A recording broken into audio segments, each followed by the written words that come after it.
my great-grandmother lit her bathroom curtains on fire from one. With the winter months approaching, many people are tempted to bring out the space heaters. However, the National Fire Protection Association reports heating is the second leading cause of U.S. home fires, death, and injuries. The NFPA estimates from 2009 to 2013, space heaters were responsible for nearly 16% of all reported house fires. A lot of that comes from improper use, not because people are stupid, but because they don't think about what the effects or the results of their actions are going to have. There are practical ways to keep you and your family warm and safe when using space heaters. You need to keep a free area around them about 3 feet where you don't overheat the clothes that may be on the back of the chair, or maybe they're close to curtains or a bed or things like that. Anything you want to keep everything you can 3 feet away from them. And with families getting ready for the holidays and putting out Christmas lights inside and outside the home, experts say you should not overload outlets. And with Christmas lights, that's a great example of the Griswolds putting too many lights into one receptacle and blowing the whole fuse and blowing the whole circuit. To avoid this power struggle, Ivy says there's really no alternative. It's just a matter of doing things safely. For Hub City TV, I'm Christina Randall.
But with space heaters, they are pulling a lot of electricity. But another safety tip to remember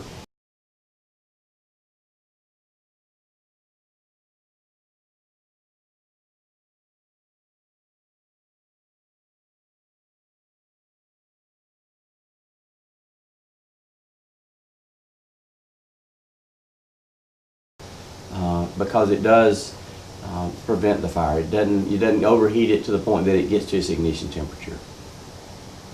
All right, and we have a space heater here with us. Do you want to show us how to safely plug in the space heater?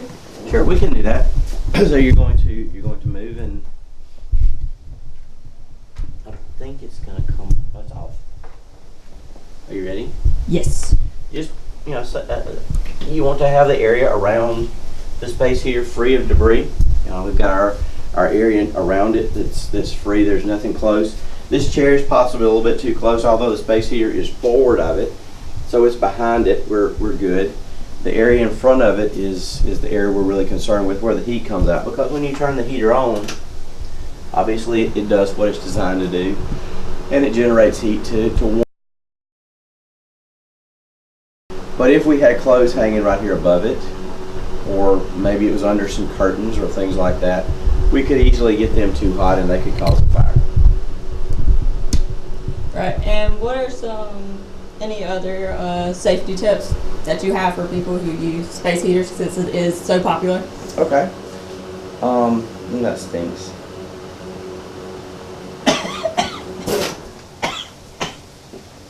Yeah, sometimes I stink. Yeah, it's, yeah, wow. Sure, another safety tip that we could, yeah, I'm messing you up now.